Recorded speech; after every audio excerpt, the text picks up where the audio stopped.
Fátima Funes. Siguiente, por favor. A manera de introducción, sabemos que la diabetes es la intolerancia a los carbohidratos que se diagnostica por primera vez durante el embarazo y generalmente es en el segundo trimestre. A diferencia de las demás clasificaciones de la diabetes, esa va a estar directamente relacionada a los efectos hormonales placentarios, causando el aumento en la resistencia periférica a la insulina. Esta es la condición patológica con mayor frecuencia y complicaciones durante el embarazo y postparto. Pero esas complicaciones con una adecuada atención médica se pueden disminuir, por lo que es necesario conocer todos los criterios diagnósticos y las manifestaciones clínicas que las pacientes puedan presentar para en el momento de que ellas estén en los controles prenatales, estar atentos e iniciar con el tratamiento, primero no farmacológico, sino un tratamiento cambiando el estilo de vida en las pacientes y ya después, si con eso no mejora, se puede iniciar con el tratamiento farmacológico y así evitar la influencia en el futuro de la madre y del hijo. Siguiente, por favor.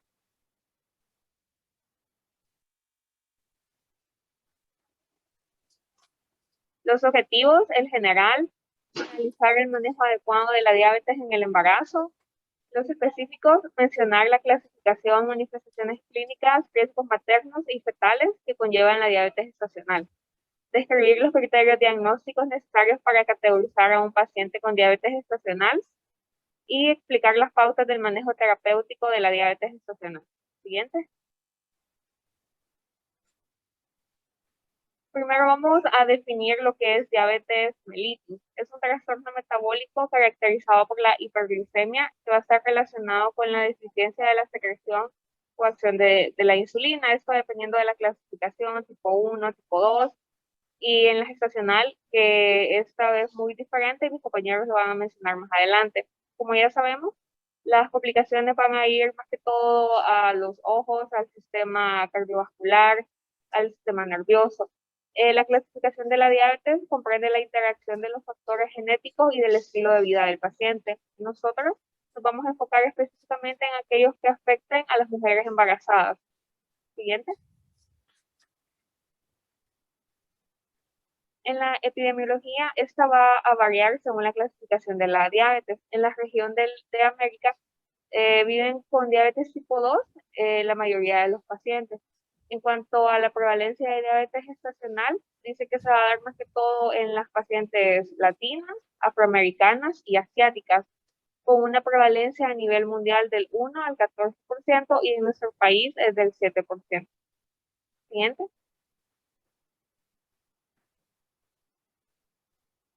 Las determinantes para la salud en los genéticos, los antecedentes familiares positivos, los grupos raciales hispanos y afroamericanos, sexo femenino, los defectos genéticos como las mutaciones en el factor de transcripción nuclear del hepatocito.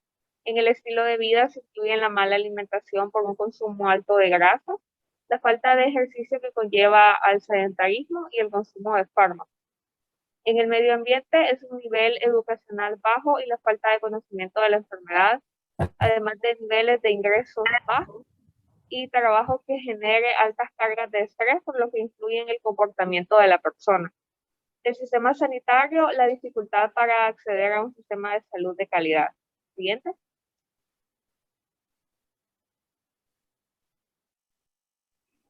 Bueno, y ya entrando en contexto con la diabetes mellitus en el embarazo, vamos a tener de que durante el embarazo se van a producir una serie de adaptaciones que permiten tanto mantener una adecuada homeostasis en el medio materno como proveer adecuadamente al feto de los sustratos necesarios para su correcto desarrollo.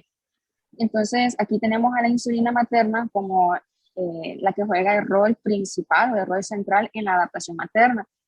La insulina materna influye en el metabolismo de los carbohidratos, tanto de las proteínas, lípidos y también incluso algunos electrolitos.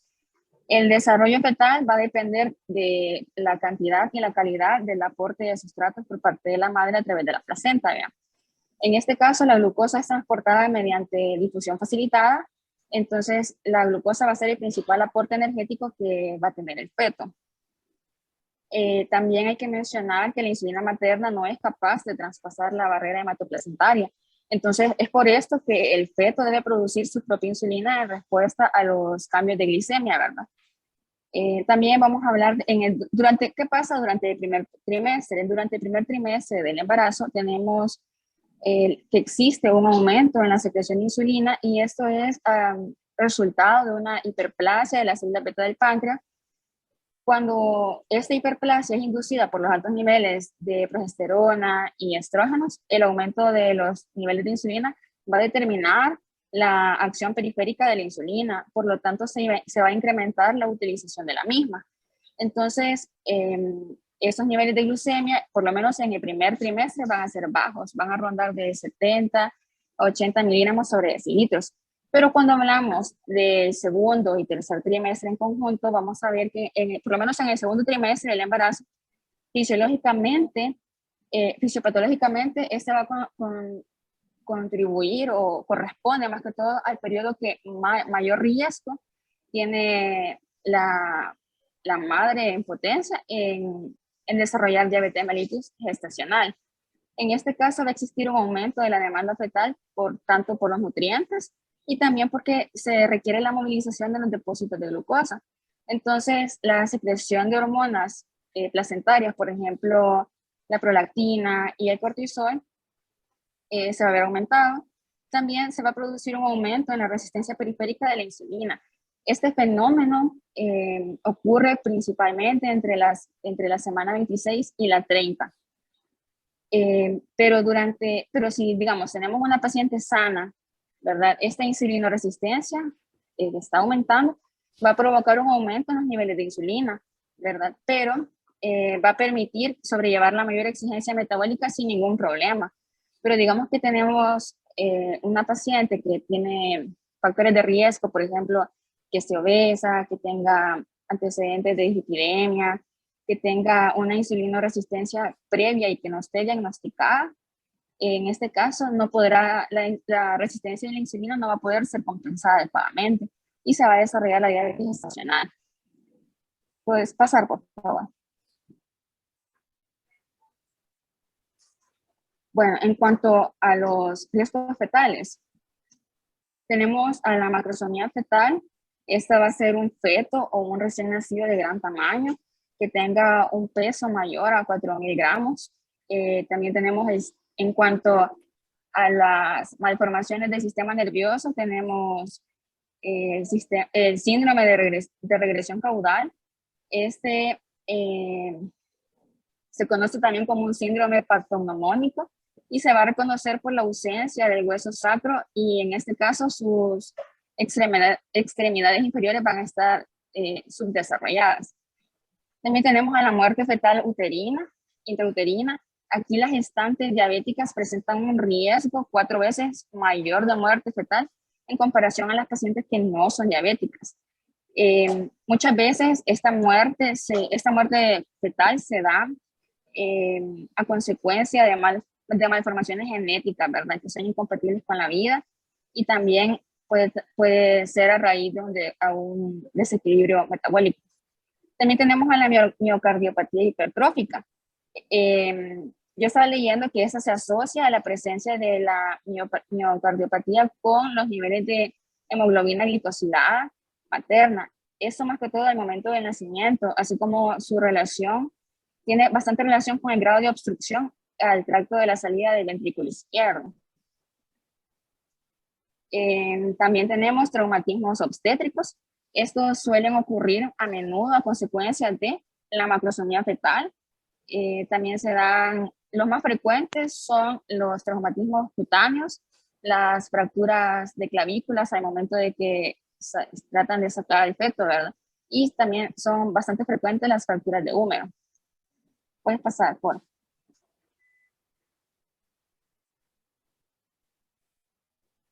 Bueno, aquí tenemos los riesgos maternos. Vamos a ver que son la diabetes mellitus tipo 2, la preeclampsia. En cuanto a la diabetes mellitus tipo 2, la literatura menciona que una vez que se ha dado a luz, generalmente la diabetes gestacional se resuelve, ¿verdad? Pero muchas mujeres que, digamos, muchas de las mujeres que han sufrido diabetes mellitus gestacional tienen mayor riesgo de desarrollarla, por ejemplo, en un nuevo embarazo también de padecer diabetes mellitus tipo 2 en un futuro, ¿verdad? Tienen esa predisposición. También la preeclampsia. La literatura menciona que también tienen una frecuencia alta de 40 al 50% de desarrollo de preeclampsia. Las complicaciones metabólicas propias de la diabetes mellitus, que es la neuropatía, la nefropatía, las retinopatías. En cuanto a los partos quirúrgicos, también eso sucede por el gran tamaño del feto y también por el peso. Siguiente.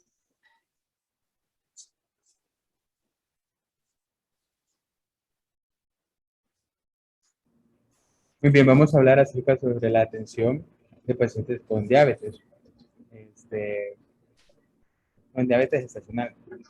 Primero tenemos que empezar haciendo una buena historia clínica, en el cual vamos a ver la sintomatología y los factores de riesgo que eso nos puede dar, ¿verdad? Entonces, en la sintomatología podemos tener a pacientes que nos pueden presentar polidipsia, además de polifagia, poliuria. También vamos a tener pacientes con pérdida de peso, pacientes con vértigo y pacientes que vayan a tener una visión borrosa. Mientras que en los factores de riesgo, los que van a estar acompañados para una diabetes mellitus gestacional van a ser que la paciente sea mayor de 30 años.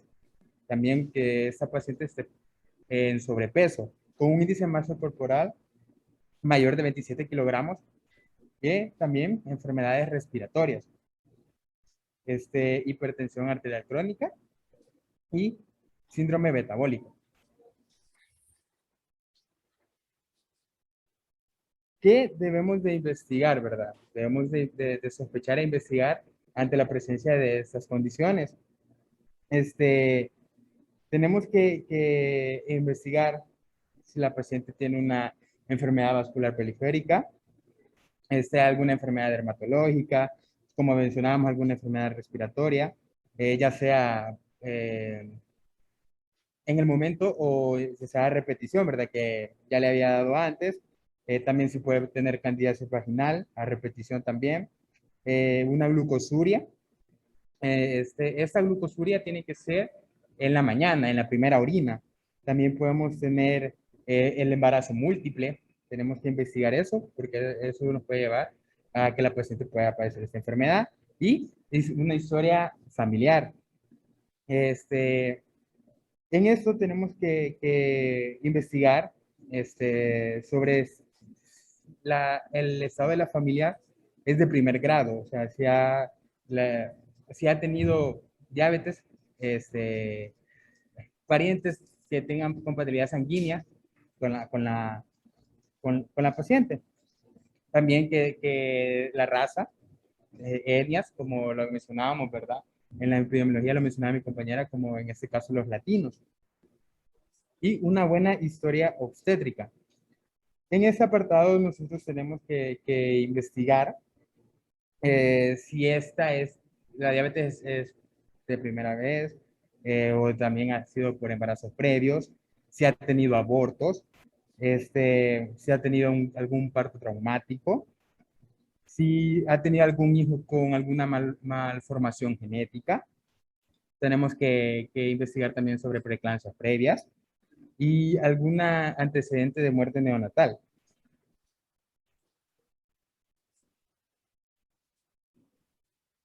Ok, en el examen físico, lo que vamos a hacer un examen físico general, completo, en el cual tenemos que tomar signos vitales, una evaluación obstétrica. En signos vitales también podemos incluir lo que es el aumento excesivo de peso durante el embarazo. Y en la evaluación obstétrica tenemos que ver o tomar en cuenta y darle importancia a la altura uterina y a descartar macrosomías fetales, polidramios y embarazos múltiples. También en los exámenes de laboratorio, los exámenes que le estaremos dejando a la paciente van a ser la tira reactiva, glucosemia plasmática, un ego. También hay que llevar una curva de tolerancia de la glucosa y una hemoglobina glicosilada para que así nosotros tener un un diagnóstico diferencial en el cual podemos incluir como una diabetes pregestacional, ya la propia diabetes gestacional y la intolerancia a los carbohidratos. Ok, ¿cómo vamos a manejar el diagnóstico de la paciente con diabetes mellitus gestacional? Primero se recomienda practicar un test para detectar la diabetes mellitus en toda embarazada. Eso se va a hacer en toda embarazada que va a su consulta o a su primera consulta. Si nosotros identificamos algún tipo de factor de riesgo, el test lo vamos a volver a repetir durante las 24 a 28 semanas.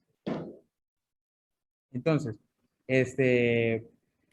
primero, como dijimos, realizar el test durante la primera consulta, pues va a ser el primer paso, la prueba, una prueba de glicemia, o una prueba de tolerancia de la glucosa con una carga de 75 gramos de glucosa a las 24 a 28 semanas. Y esta va a toda paciente, ¿verdad? Lo que mencionamos, a todas las mujeres diagnosticadas previamente con diabetes acelerada. También el diagnóstico se va a alcanzar en algunos de estos siguientes Mira, valores. Por Will, ejemplo, en ayuno, mande. una pregunta, porque a mí me has dejado, decís que vas a realizar el test de glucosa en la primera consulta. ¿Cuándo es la primera consulta? ¿A las cuántas semanas?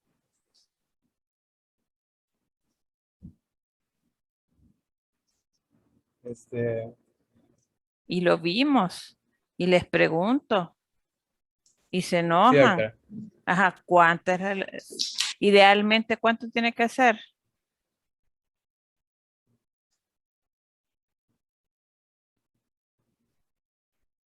En el control prenatal, que le ayude a alguien del grupo.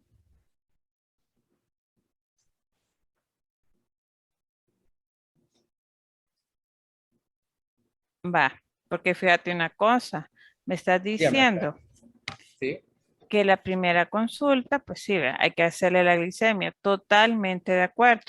Se supone que la primera consulta de una embarazada, sabiendo que es embarazada, es antes de las 12 semanas, para Doctora, decir que es precoz.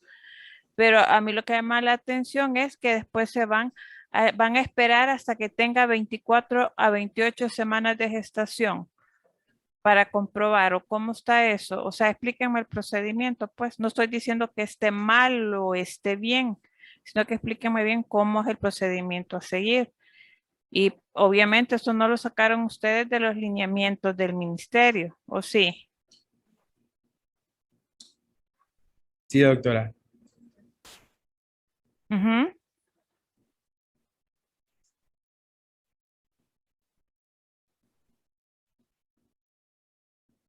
Pues sí, nadie me va a contestar entonces. Vaya, Will, seguí, por Dios santo. Está bien, doctora. Como mencionábamos, ¿verdad?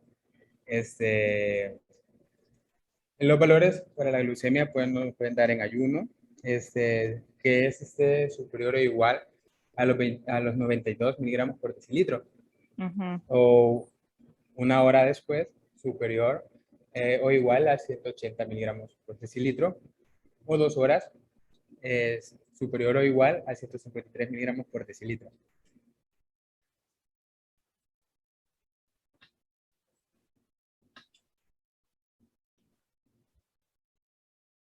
Ok, de dos pasos. El primer paso, como mencionábamos, la prueba de glucemia una hora después con una carga de 50 gramos de glucosa en las semanas 24 y 28 de gestación. Si el valor de la glucemia en una hora después de la ingesta es superior o igual Mira, a Will, 140, perdona que ¿mande? te moleste, hijo, después va a decir que friega esta maitra. Mira, no has No, doctora, puesto no, tu para nada. cámara, hijo.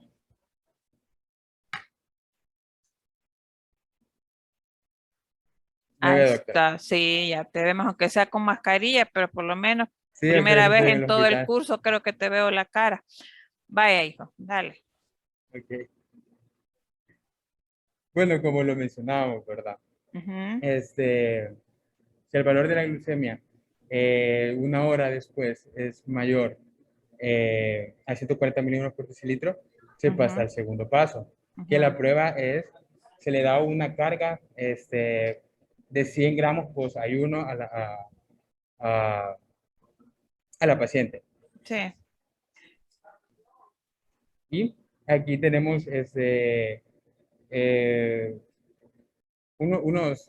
una clasificación, el de Carpenter-Koester, perdón de que no le dije mal, en que en ayuno nos va a dar de 95 miligramos por decilitro, y eso va a ir variando, ¿verdad? De acuerdo a las horas. Una hora después, de 380, entre 2 horas de 155 y de 3 horas de 140 miligramos por decilitro. Y el de la diabetes nacional, en ayunos, tiene que ser de 105 miligramos por decilitro, y lo mismo, ¿verdad? A ir variando, de acuerdo a la hora de la ingesta. Una hora después, 190 miligramos por decilitro. 2 horas después, 165 miligramos por decilitro. Y 3 horas después, 145 miligramos por decilitro.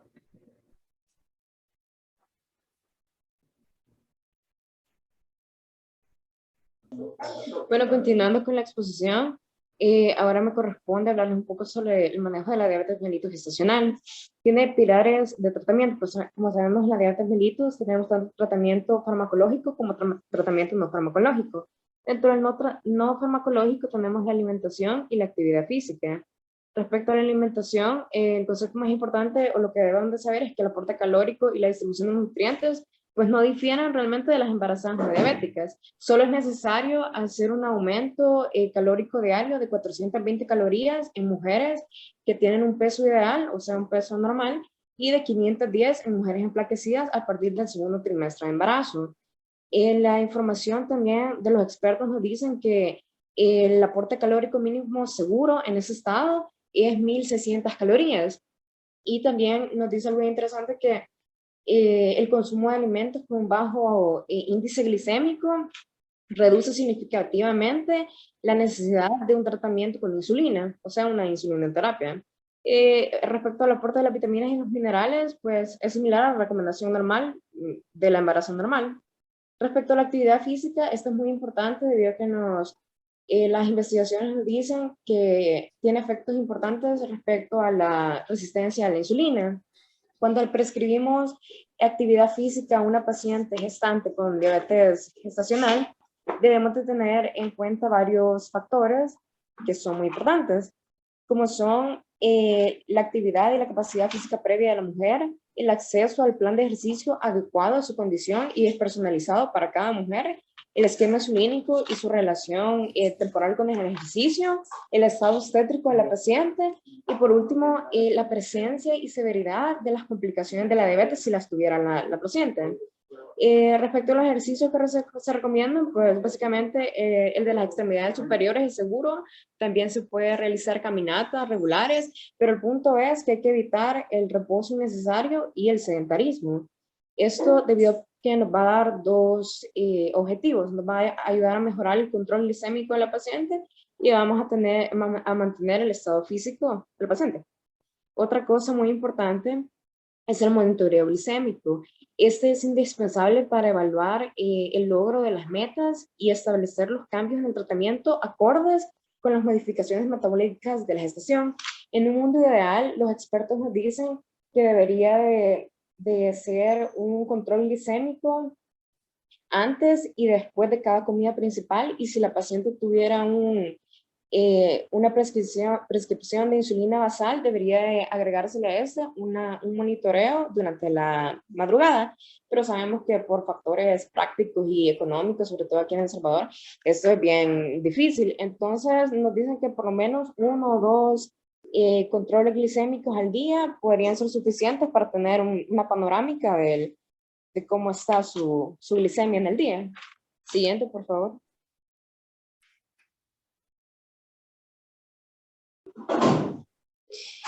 Insulinoterapia. Sabemos que la insulina ha sido prescrita desde su descubrimiento para el embarazo debido a las siguientes ventajas. no tiene dosis límites, no cruza la barrera placentaria y muestra seguridad materna y fetal. Si estamos hablando de la insulinoterapia en diabetes gestacional, esto se indica solamente cuando no se alcanzan las metas con las medidas no farmacológicas, ya lo decía yo, la alimentación saludable y el ejercicio, en un periodo de 7 a 14 días. Es entonces cuando se hace insulinoterapia. La dosis, los expertos dicen 0.7 a 0.9 unidades internacionales sobre kilogramos sobre día, distribuidas 60% matinal y 40% nocturna. Asimismo, a veces tenemos dificultades con la insulinoterapia. Por ejemplo, la paciente sabemos que tiene que saber cómo aplicarse la insulina, saber su dosis, tener la capacidad económica para comprar las jeringas, la insulina, y todo esto nos puede causar problemas. Por lo tanto, podemos optar por la segunda opción farmacológica, que serían los antidiabéticos orales. Recordemos que la paciente está en un estado de gestación y no podemos prescribirle cualquier fármaco. Por lo tanto, hay que evitar de los antidiabéticos orales las sulfonilureas, como la glibenclamida y las biguanidas. La única biguanida que sí se puede utilizar es la metformina. Sabemos ya las dosis, pero o sea, la dosis la va a determinar el médico de acuerdo al plan terapéutico que él, para que la redundancia, planifique, y de acuerdo a cómo la paciente vaya a ir respondiendo a este plan terapéutico. Siguiente, por favor.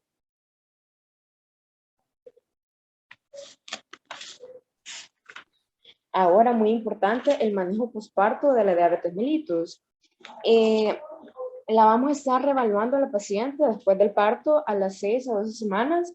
La frecuencia de los controles va a depender de los factores de riesgo que tenga la paciente, y sin embargo los resultados de las pruebas, si fueran positivos, si fueran normales, quiero decir, se debería evaluar el riesgo de la diabetes al menos cada 3 años.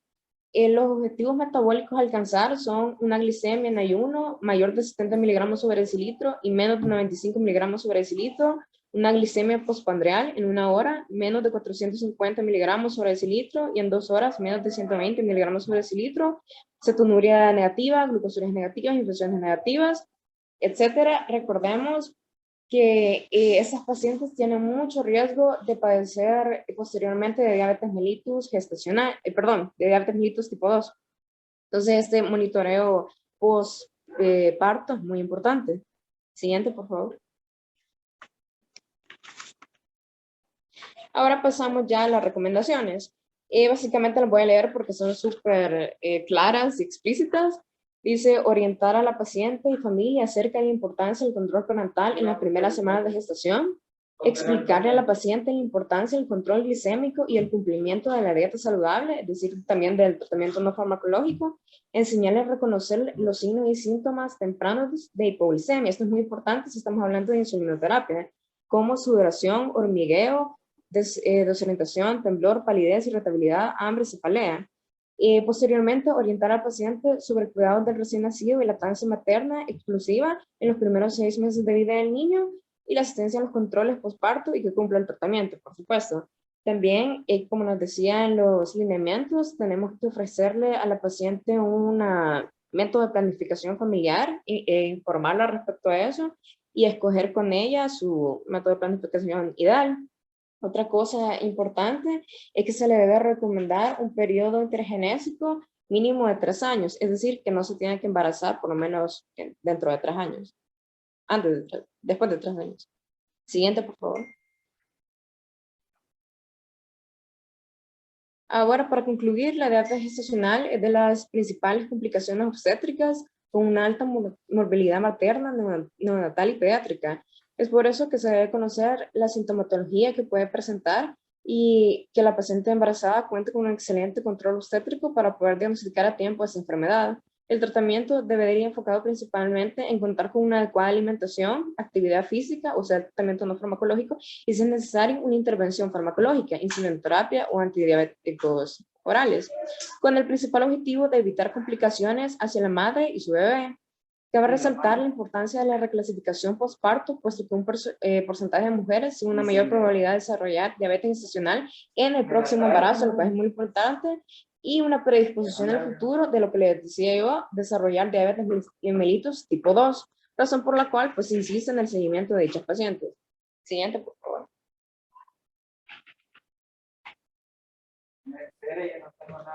Esas son las referencias bibliográficas. Tomamos como referencia libros de medicina interna, obstetricia y artículos que complementaron la investigación junto con los lineamientos. Muchas gracias.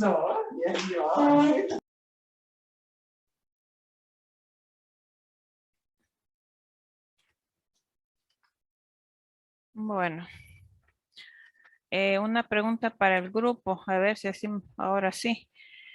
¿Cómo diferencian ustedes una paciente que ya es diabética o que es en ese momento diabetes gestacional? ¿Cómo harían para distinguir? Una paciente que ya fuera diabética, de entrada, tuviéramos en el primer control de la glicemia una hiperglicemia. En cambio, la diabetes gestacional se estaría diagnosticando entre las 24 y 28 semanas de gestación. Pues sí, pero ahí depende de a qué semana de gestación llega la paciente, comenzando por ahí, ¿verdad? ¿Qué otros parámetros tomamos?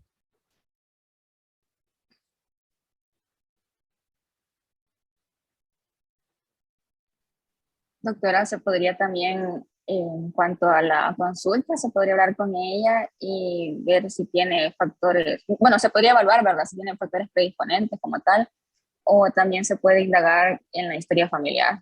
Así es, en la herencia también, si tiene familiares diabéticos, hijos anteriores, si había presentado problemas de glicemia, ¿verdad? Todo eso se tiene que investigar, no solo el puro examen, sino todos los antecedentes, ¿verdad? Bueno, déjenme ver acá. Rebeca Saraí, ¿estás por ahí, hija? Sí, doctora. Vaya, mira, ¿te acordás que cuando los compañeros hablaron de las determinantes de la salud aplicada a la diabetes mellitus? ¿Sí? ¿Te acordás que dijeron a nivel genético?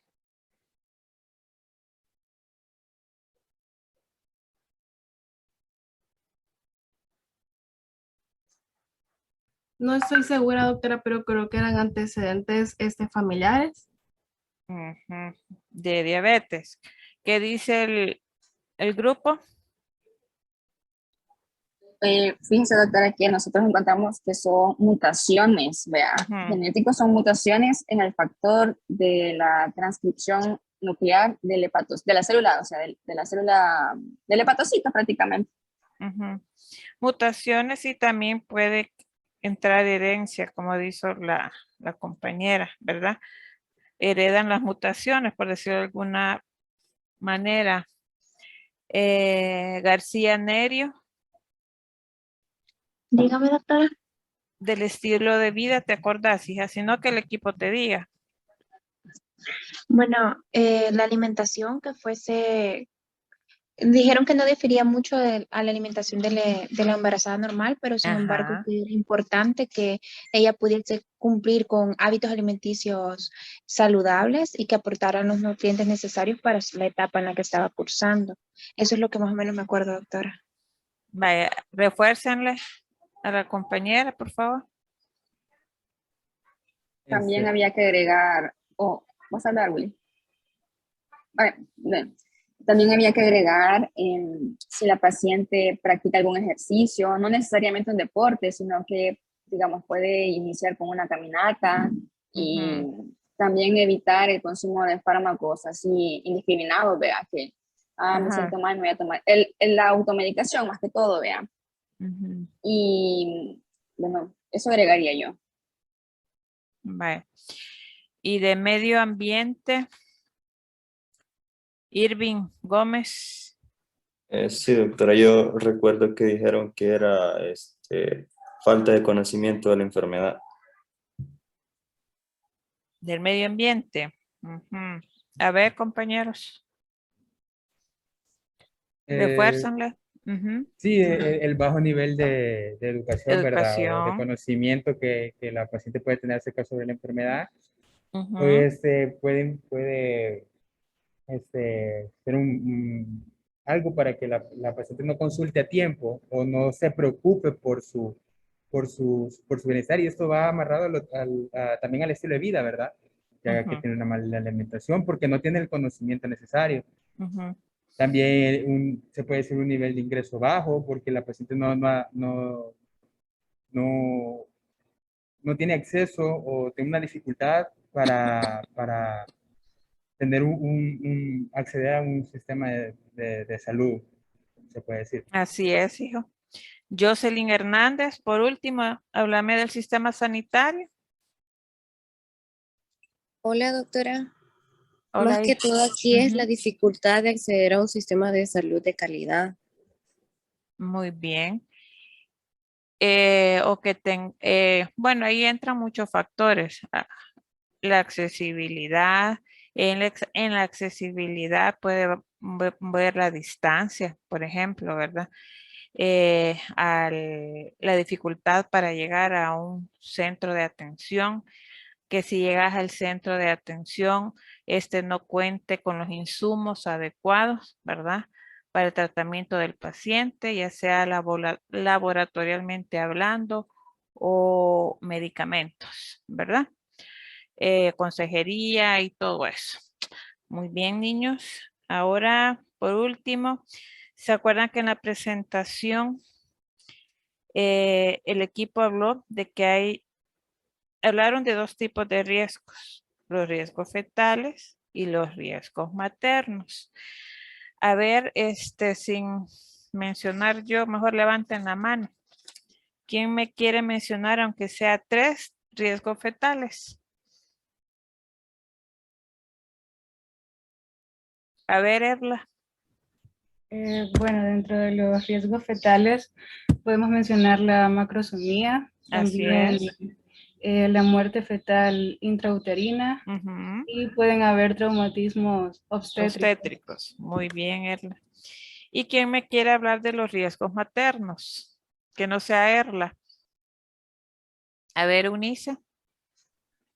Mencionaban que era la obesidad, también si Ujú. habían partos quirúrgicos o Así si hay es. historias de preeclampsia, también Ujú. de diabetes tipo 2 y si ha tenido complicaciones metabólicas propias de la diabetes.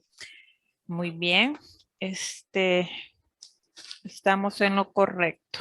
Bueno, eh, recordándoles que si no activan cámara, también eso lleva puntaje, ¿verdad?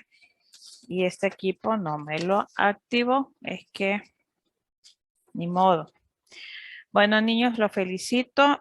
Por favor, pasemos al otro tema.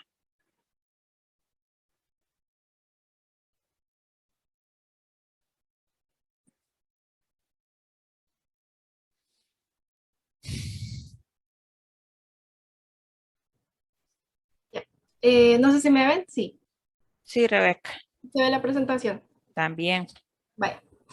Buenas tardes, compañeros y doctoras. Nosotros somos el grupo 9 y vamos a hablar un poco sobre el virus del papiloma humano o VPH. Como una pequeña introducción, la infección por VPH es una de las infecciones de transmisión sexual más comunes, especialmente esta se da en hombres y mujeres jóvenes debido a que su incidencia está relacionada a la actividad sexual.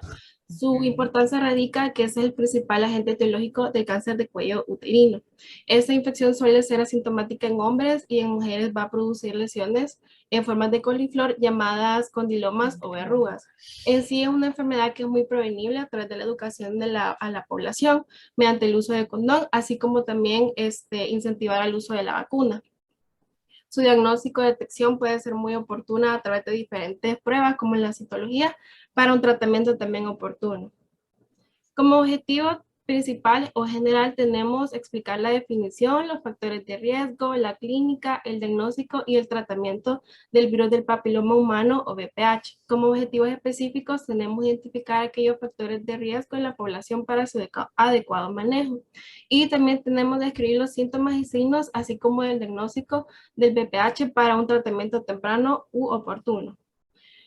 En sí, como mencioné anteriormente, es una de las infecciones de transmisión sexual más comunes y se sabe que para su transmisión tiene que haber un contacto sexual a través de la piel genital, las mucosas o líquidos corporales con una pareja que tenga lesiones verrucosas o que tenga una infección subclínica.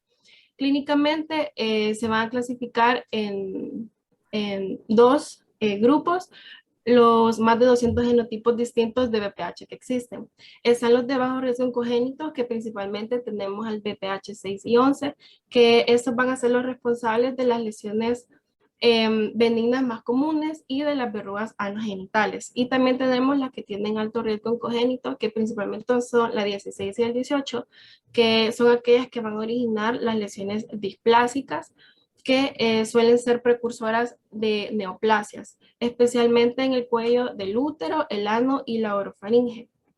Hablando un poco sobre las generalidades de este virus, ese es un virus ADN de doble cadena circular que no tiene una envoltura como tal, pero sí posee un nucleocápsido proteico con una forma icosaédrica. Este pertenece a la familia Papoviridae y ese afecta a las células escamosas del tracto genital bajo, como el ano, la vulva, la vagina, y también el epitelio oral y el epitelio anal. En cuanto a su epidemiología, se estima que más de un 80% de las personas que son sexualmente activas van a contraer esta infección al menos una vez en su vida. La máxima incidencia será entre los 15 y los 25 años, porque como mencioné anteriormente, está relacionado al número de parejas y contactos sexuales. Los principales grupos de riesgo para esa infección son las personas inmunodeprimidas, las personas que tienen un número mayor número de contactos y parejas sexuales. La gran importancia de ese virus es que es uno de los agentes etiológicos en una gran cantidad de neoplasias. Esta es la responsable del 100% de los cánceres cervicales, el 87% de los cánceres anales, el 20% de los cánceres orofaringeos y entre un 20 y un 30% de los carcinomas escamosos como la vagina, la vulva y el pene.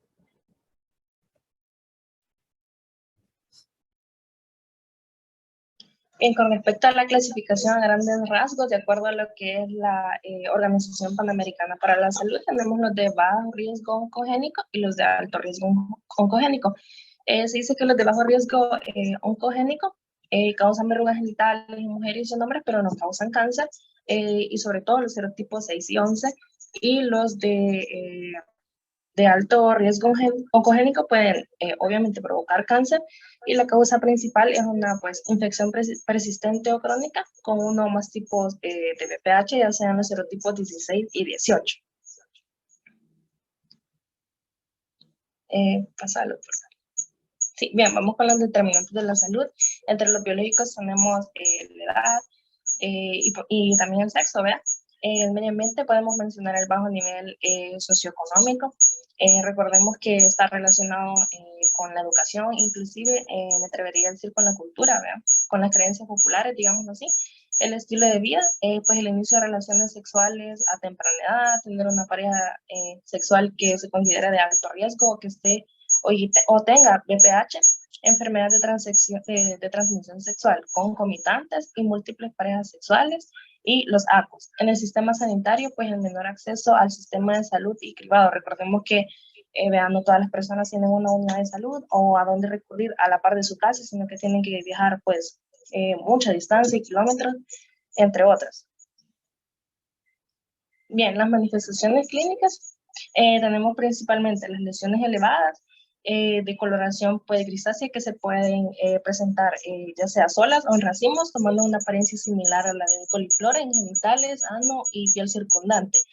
El prurito del área anal o prurito vulvar, inclusive el aumento y la persistencia del flujo vaginal según las guías ginecológicas del MinSal.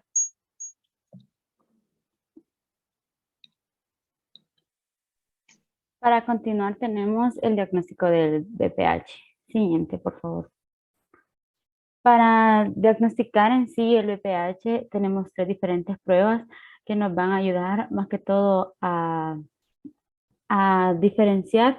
Por ejemplo, si ya tenemos los síntomas que mencionó anteriormente mi compañera de las verrugas anogenitales, el prurito o una secreción vaginal, estas pruebas se utilizan solo para confirmar de que estamos ante un virus del papiloma humano.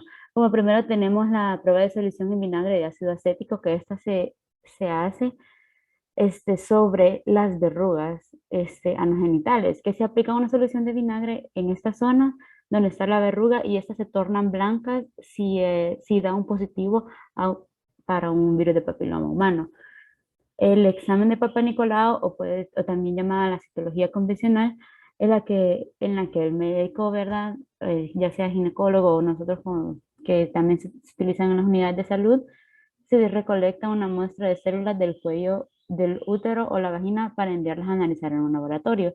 Este examen de Papa Nicolau diferencia o distingue solamente si hay cambios displásicos en las células del cuello uterino. Entonces solo el Papa Nicolau diferencia si hay cambios en cuanto a la forma o la diferenciación de las células.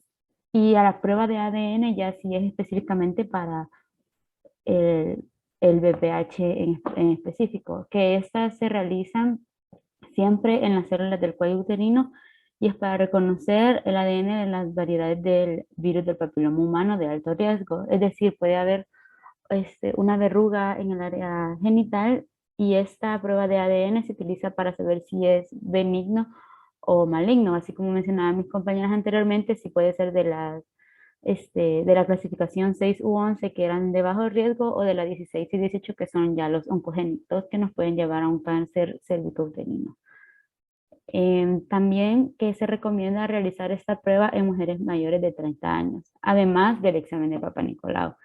Siempre el grupo de mayor prioridad para la detección temprana del cáncer cervicouterino es de las mujeres mayores de 30 años hasta los 59 años. Siguiente, por favor. Y para esto vamos a seguir hablando acerca de la prevención que ya va más encaminado también hacia las pruebas de Papa Nicolau y la del BPH. Sin embargo, los 3 principales que se tienen para la prevención del BPH son el uso del preservativo, la vacunación contra el BPH y realizar la prueba del Papa Nicolau. Siguiente, por favor. Tenemos de que estos son como les mencionaba, ¿verdad? Estos son los principales métodos de prevención, tanto en hombres para mujeres, ya que como en este caso quizás la mujer es la que más sufre ya al contraer el virus del papiloma humano, porque se puede desarrollar el cáncer cervicouterino. Y en cambio los hombres sí se pueden desarrollar las verrugas, sin embargo ellos funcionan más como portadores del virus.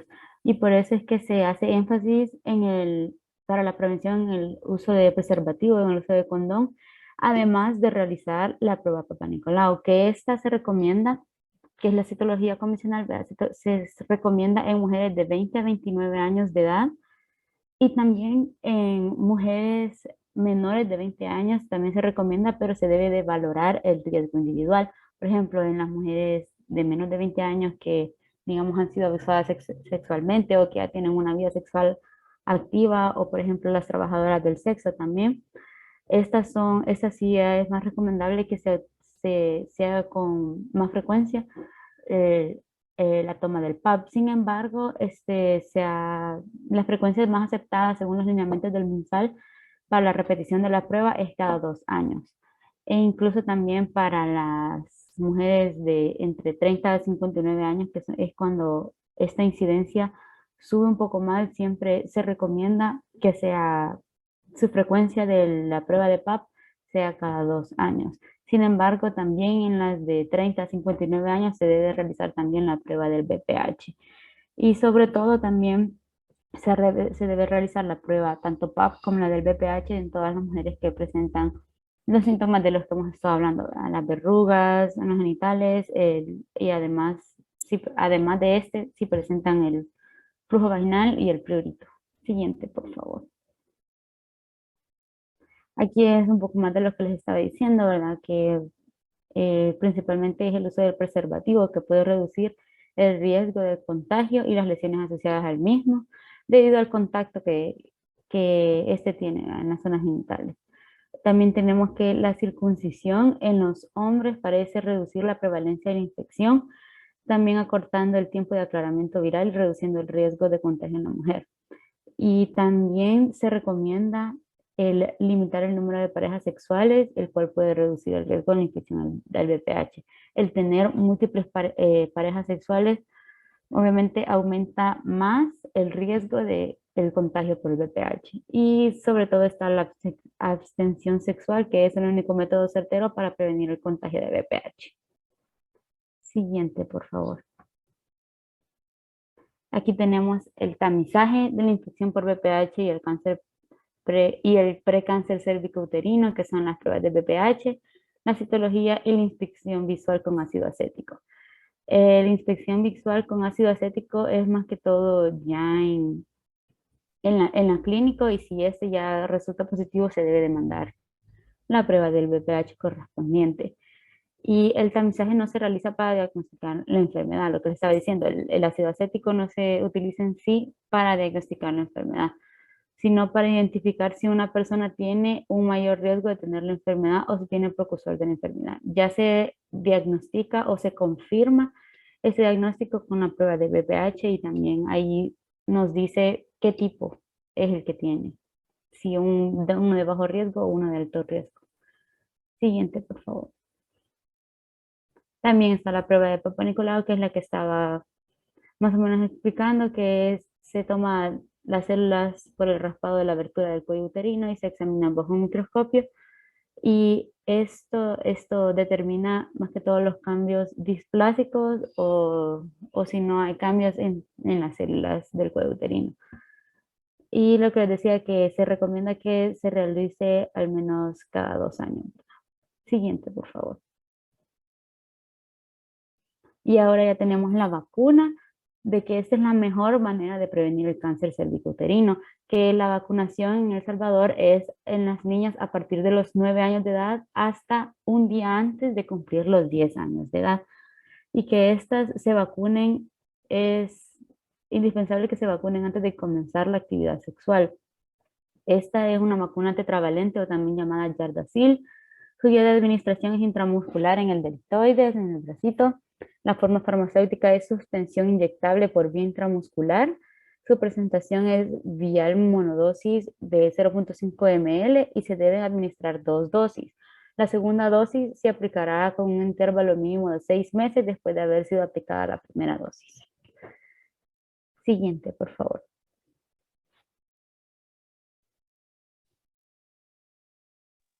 Bueno, continuando con el tratamiento, no sé si me escuchan. Sí. Siguiente, por favor. Ok. A continuación con el tratamiento, sabemos que las verrugas suelen desaparecer sin tratamiento, sin embargo, no hay cura para el virus en sí, por lo que pueden reaparecer en los mismos lugares o en otros lugares.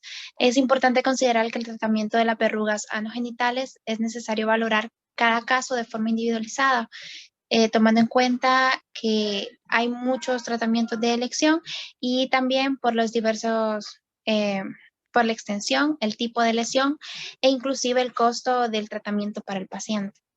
Siguiente, por favor. Ok, como primer tratamiento farmacológico tenemos el tratamiento con ácido salicílico y esos tratamientos es de venta libre. Contiene, como ya mismo lo decía, el ácido salicílico, sin embargo, este actúa eliminando capa por capa de la verruga. El tratamiento puede ser extenso desde llevar días a semanas. Es recomendable que al cumplir las 12 semanas y la verruga no ha desaparecido, debe de volver a ir al médico para reindicación del tratamiento y reevaluación. Las presentaciones en las cuales podemos encontrar este medicamento es tópica, es adhesivo, gel y presentación líquida. Siguiente, por favor. También está el imiquimod. Este es un tópico con receta médica. Su capacidad para actuar en el sistema inmunitario es combatiendo el virus del papiloma humano. Tiene efectos secundarios, dentro de los cuales está enrojecimiento e hinchazón en lugar de la aplicación. Es importante también al momento de poder prescribir estos medicamentos, indicarles la manera correcta de aplicación, porque por ejemplo, este medicamento al aplicarse en la piel que no está lesionada o piel adyacente a la verruga puede sufrir estos efectos secundarios, y es importante que también la aplicación sea con todas las medidas de higiene posible, es decir, que esté limpio tus manos con las que la van a aplicar, si es posible usen guantes los pacientes para evitar una infección adyacente a la piel e inclusive la aplicación incorrecta del producto. También para el tratamiento de estas verrugas genitales se aplican 3 veces por semana durante un máximo de 16 semanas. Al cumplir ese tiempo y la verruga no ha desaparecido, no ha cedido, es importante la reevaluación. Se encuentra en la presentación tópica de una crema al 5%. Siguiente, por favor. También está el tratamiento Podophylox. Este es por prescripción también médica, es de tipo tópico y actúa destruyendo tejido de las verrugas. Este fármaco también encontramos que es un fármaco citotóxico y se puede usar en 2 presentaciones, que es en crema de 0.15% y en solución cutánea de 5%. Hay efectos secundarios también, por eso es importante poder indicar la forma adecuada de aplicación, y los efectos está el ardón y comezón donde se aplica. Siguiente, por favor. También está el tratamiento farmacológico con ácido tricloroacético. Este es un agente cáustico que destruye por medio de la coagulación química a las verrugas. Se aplica en soluciones de 80 a 90% y es aplicado directamente a la verruga como tal genital, evitando el contacto con la piel que está en estado normal o piel adyacente, por el alto poder destructivo de la célula de la piel y la mucosa que presenta este medicamento. También es importante que sea administrado por médico o enfermera. Pueden ser empleados durante el embarazo, ya que no causan efectos adversos sistémicos. Algunos de los efectos secundarios que presenta este medicamento es irritación local. Ok, esto era con respecto, por eso hablamos al principio que el tratamiento debía evaluarse de forma individualizada, porque hay algunos verrugas que no le va a resultar efectivo el tratamiento tópico o farmacológico. Y en esta ya vienen los procedimientos quirúrgicos. Dentro de los procedimientos quirúrgicos a realizar está la criptoterapia, que consiste en congelar con nitrógeno líquido. Este tratamiento se explica que es un tratamiento ablativo, basado en la destrucción de tejidos mediante necrosis. Es producida por el nitrógeno líquido que se aplica en bajas temperaturas, y la técnica consiste en aplicar ciclos completos de congelación, descongelación, que varía según el tipo de lesión y la evaluación que el médico haya hecho. Siguiente, por favor. Ok, también tenemos que cuando hay una lesión que es diagnosticada precancerosa, las opciones para poder completar un tratamiento son las siguientes. Está la electrocauterización, que es que marca una corriente eléctrica y esta destruye mediante la incisión de esas tijeras a nivel de la subdermis, y mediante electrocauterización siempre tras un infiltrado de anestesia. Este procedimiento es de tipo quirúrgico, como lo decía, debe consistir en lesiones grandes y de características pedunculadas, así como las localizaciones deben de ser difíciles. Este tratamiento se utiliza para cuando hay verrugas o lesiones en el meato uretral, intranal, intravaginal o en el mismo cervix. También está la eliminación quirúrgica y la conización con bisturí frío como tal, como procedimientos propios, y la cirugía láser. Con respecto a las conclusiones de nuestro tema del virus del papiloma humano, tenemos que esta es una enfermedad de transmisión sexual más frecuente hoy en día. Además, es el principal virus causante del cáncer de cervix, por lo cual debemos prestarle atención. También es el principal factor de riesgo para contraer VPH, es tener múltiples parejas sexuales, y también la falta de uso de métodos anticonceptivos de barrera, tanto en hombre como en mujer. También los síntomas principales de este virus se encuentran en las verrugas anogenitales, prurito y flujo vaginal persistente, los cuales son signos de alarma para acudir a inmediata consulta. También el principal método para evitar la propagación del virus del papiloma humano es la vacunación. la educación sexual, el tamizaje para atención temprana. Siguiente. Con respecto a las recomendaciones, como ya antes lo habíamos mencionado, la prueba del Papa Nicolau se vuelve bastante revelante. Según la OMS, sería importante que el Papa Nicolau se realizara 2 veces al año. En nuestro país se realiza 1 vez al año. También evitar las prácticas de múltiples parejas sexuales.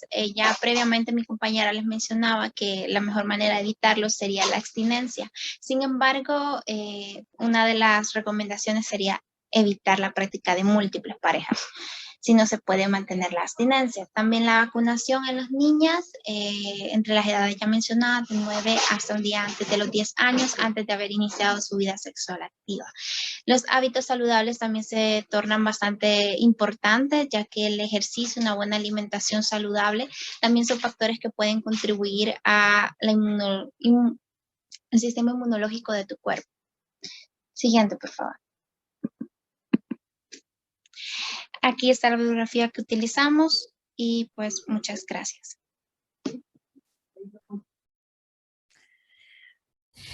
Bueno, niñas, vamos a hacer unas preguntas, no tanto a ustedes, sino que a los compañeros.